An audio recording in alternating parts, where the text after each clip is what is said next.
Olá! Vamos mergulhar hoje numa das obras mais importantes da filosofia da educação, a Pedagogia do Oprimido, de Paulo Freire. A gente vai direto ao ponto para entender o argumento central que ele desenvolve. E tudo começa com uma pergunta bem fundamental.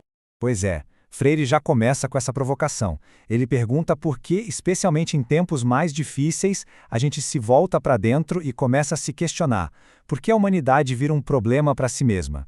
Essa é a faísca que acende toda a investigação dele.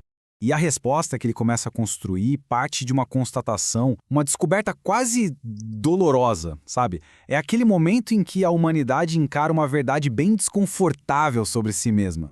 Basicamente, a gente se dá conta do quão pouco sabemos sobre nós, sobre nosso lugar no mundo.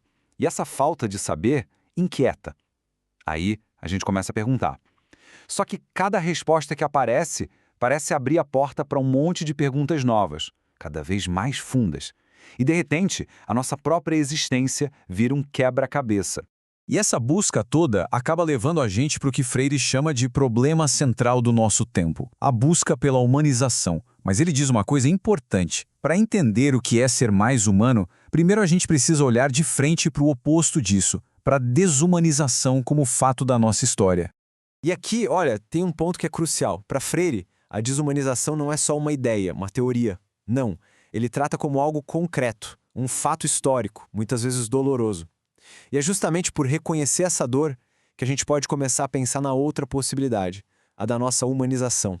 Se a história mostra essa briga constante entre uma coisa e outra, é porque a nossa condição humana não é algo fechado, já definido. Freire enxerga os seres humanos como abertos, sabe? E por sermos assim, a gente vive numa espécie de encruzilhada, com dois caminhos principais se abrindo à nossa frente.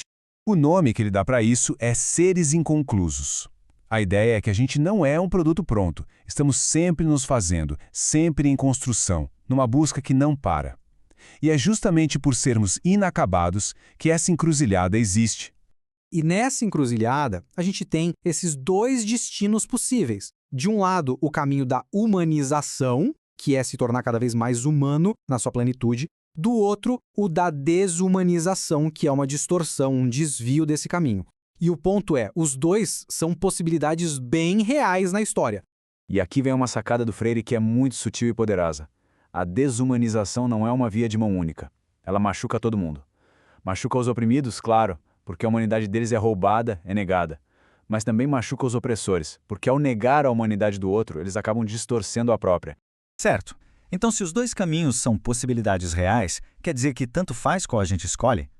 Para Freire, a resposta é um sonoro não. É a partir daqui que ele aponta uma direção bem clara, que ele vai chamar de a nossa verdadeira vocação. Então a pergunta que fica é essa. Entre a distorção e a plenitude, qual dos dois caminhos é o nosso propósito de verdade? E a resposta do Freire é, direta. Mesmo que os dois caminhos existam, só um deles pode ser chamado de vocação. E essa vocação é a humanização. É o nosso chamado, a nossa finalidade. E vocação para ele não é um destino que a gente espera sentado. É um chamado para ação, uma tarefa histórica. É a nossa missão de ser mais. E mesmo quando essa vocação é esmagada pela injustiça, ela continua viva, pulsando no desejo por liberdade e na luta de quem teve a humanidade roubada para recuperá-la. Mas tá, por que essa diferença entre possibilidade e vocação é tão importante assim? Porque é exatamente aqui que a filosofia do Freire vira um chamado para a ação. É o que dá sentido para qualquer luta por um mundo mais justo. Pensa um pouco. Se o nosso destino, a nossa vocação, fosse a desumanização, para que lutar? Seria como tentar lutar contra a lei da gravidade, não faria sentido.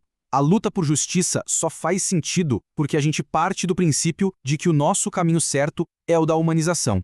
Então, para a gente amarrar as ideias, a desumanização é vista como um desvio, um resultado de uma ordem injusta. É um fato histórico, sim, mas não é o nosso destino.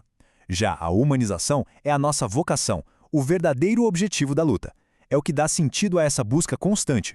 Essa frase aqui, é o coração da esperança na obra do Freire. Ela quer dizer que as injustiças que existem, a realidade que a gente vê hoje, não definem o que podemos ser amanhã. O nosso presente não precisa ser o nosso ponto final. E é isso que dá um propósito enorme para qualquer ação que busca transformar o mundo.